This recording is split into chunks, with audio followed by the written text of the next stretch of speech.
और इसीलिए game plan समझिए, अदालत में पीआईएल डाली गई, यूं ही डल नहीं गया कि नहीं उनकी जान खतरे में है, बहुत भावुक हो गए थे पीआईएल वाले, ऐसा नहीं है। पीआईएल डाली गई। अब पीआईएल किसने डाली साहब, मैं पर्दे की पीछे की बात नहीं बताऊंगा, बस ये समझ लीजिए कि पीआईएल डाली गई। पीआईएल डली तो अदालत ने संज्ञान लिया, अदालत ने आदेश दिया कि जान की रक्षा होनी चाहिए। सरकार ने फौरन रिस्पॉन्ड किया और रिस्पॉन्ड करने के साथ ही सरकार एक्शन में आई और एक्शन में आकर के सोनम वांगचुक जी को वहां से सुरक्षित उठा करके अस्पताल में भर्ती किया और वहां बैक चैनल बातचीत खुल गए, निगोशिएशन शुरू हो गया। कौन किस भेष में वहां पहुंच रहा, हो सकता है डॉक्टर के ही भेष में पहुंच रहा हो, इंजेक्शन लगाया जा रहा हो और कह रहा हो कि सर क्यों आप परेशान हो रहे हैं, सरकार रेडी है ना। कहां रेडी है साहब, भेजो ना। हाँ मेरे पास संदेशा आया है। सर कहां से आया है, अरे सर उच्च पदों से आया है। तो क्या है, तो ये बात है, सरकार बातचीत करने के लिए तैयार। अरे तो भाई मैं भी तो कह रहा हूं, मैं कोई सरकार का दुश्मन थोड़ी हूं, मैं थोड़ी मोदी से नफरत करता हूं, बिल्कुल नहीं नफरत करता हूं, या राहुल से या केजरीवाल से, मैं किसी से नफरत नहीं, वो हमारे चुने हुए प्रतिनिधि हैं, मैं नफरत थोड़ी करता हूं। मैं तो सिर्फ ये कह रहा हूं कि सरकार अपनी गलती मानती क्यों नहीं है, सार्वजनिक रूप से माने सरकार ये गलती को।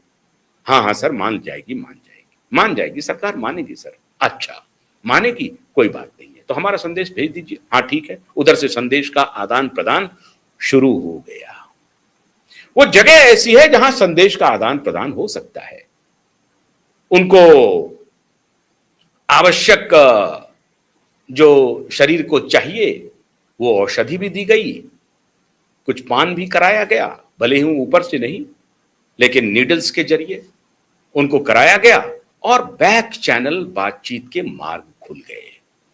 अब जैसे खुले तो इस्तीफा का जो प्राइमरी डिमांड था कि नहीं जब तक इस्तीफा नहीं होगा हम फास्ट नहीं तोड़ेंगे, ये डिमांड से वो हटे। अब जैसे ही उस डिमांड से हटे कि इकोसिस्टम खड़ा हो गया, अरे ये क्या हो गया, हम तो इन्हें मारने के लिए तैयार बैठे थे, ये मर जाते तो बढ़िया रहता, इस्तीफा हो ना हो उसे क्या लेना देना है, इस्तीफा से हटना नहीं है। और उनको मालूम है कि इस पर ही मोदी मानेगा नहीं, बस ये डिमांड करो कि इस्तीफा ले लो, मोदी मानेगा नहीं, इनकी हालत खराब हो जाएगी और उसके बाद देश भर में आग लगाएंगे। और उसका मंचन आज हो रहा है, दिल्ली में हो रहा है मंचन, उसका मंचन हो रहा है।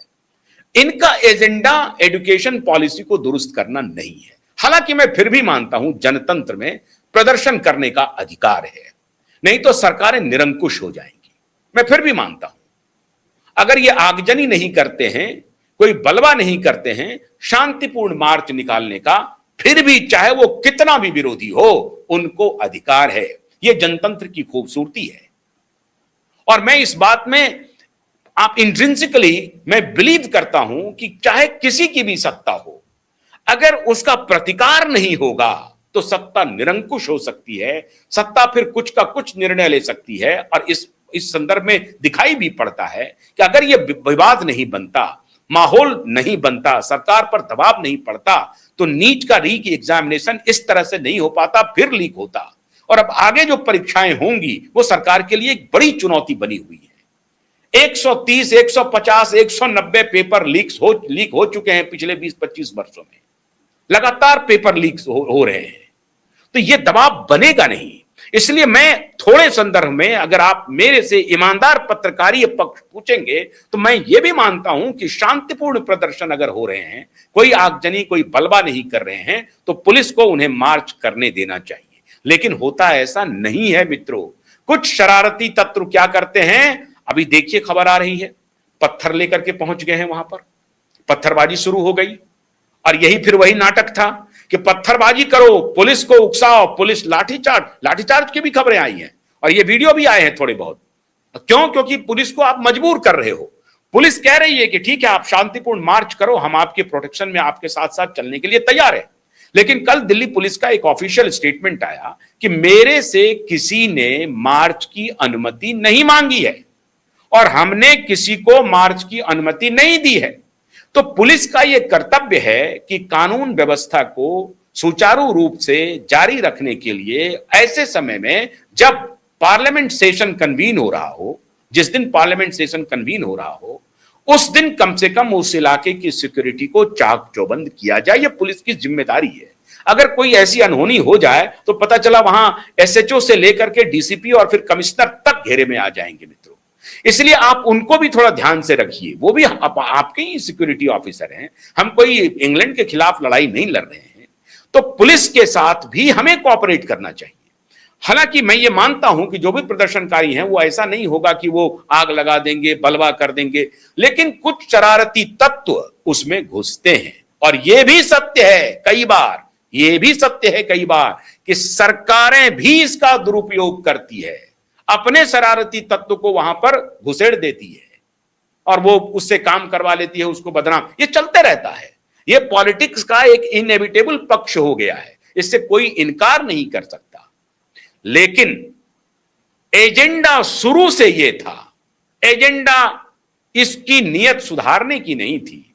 मोदी के खिलाफ जिस प्रकार से वहां पर षड्यंत्र किया गया, वो षड्यंत्र आज से नहीं चल रहा है, ये नेपाल और बांग्लादेश के बाद लगातार जारी है। और उसमें श्रीमान हमारे चीफ जस्टिस ने एक मौका दे दिया और दूसरा हमारे श्रीमान धर्मेंद्र प्रधान जी ने मौका दे दिया। अगर धर्मेंद्र प्रधान जी उसी दिन कह देते कि मैं इस्तीफा देता हूं, मुझसे नहीं संभल रहा है, तो हो सकता है मोदी कहते कि नहीं इस्तीफा मत दीजिए, रुकिए मैं देखता हूं। वो तो कुर्सी पकड़ के बैठे हुए हैं। तो इस तरह का जो पॉलिटिक्स है, ये आप क्या कर रहे हैं, जनता को मौका दे रहे हैं, उनके गुस्से को और मल्टीप्लाई कर रहे हैं। तो श्रीमान चीफ जस्टिस जी ने आग में घी का काम किया और ऊपर से ये श्रीमान धर्मेंद्र प्रधान जी तो कर ही रहे हैं।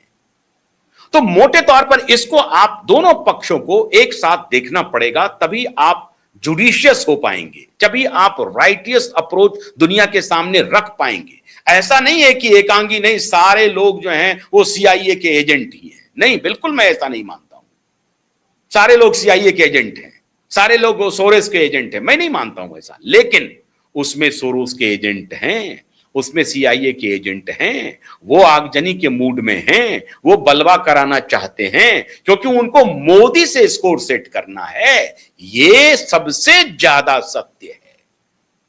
और कुछ सत्य हो ना हो, लेकिन वहां कुछ एलिमेंट हैं जो मोदी से स्कोर सेट करना चाहते हैं। क्यों पहुंचे वहां पर नेशनल कॉन्फ्रेंस के नेता? क्या कह रहे थे? क्या बात हो रही थी कि सीता के पति का नाम लेकर के नीता का काम हो रहा है? क्यों कहा जा रहा था?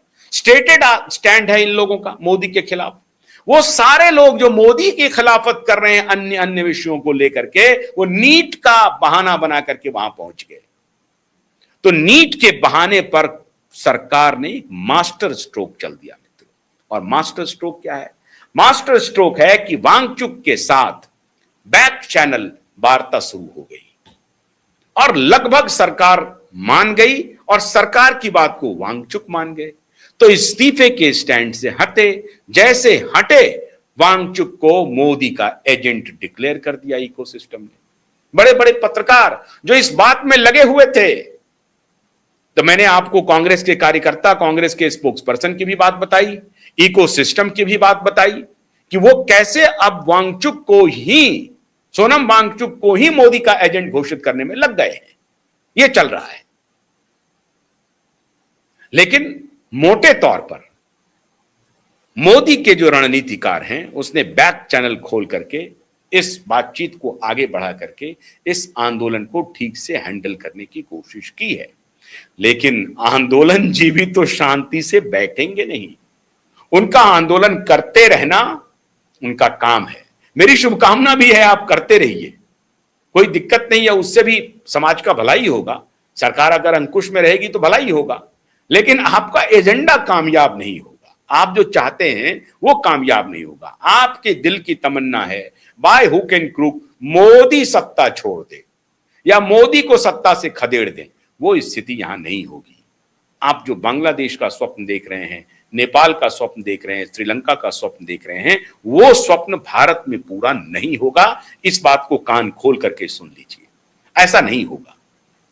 आप बातचीत कीजिए, आंदोलन कीजिए, सरकार पर दबाव बनाइए, सरकार को उत्तरदायी बनाइए, सरकार को जिम्मेदार बनाइए, सरकार से उत्तर लीजिए, इसके लिए मजबूर कीजिए, लेकिन शांति के मार्ग पर चल करके आंदोलन कीजिए, यह पूरा अधिकार है आपको।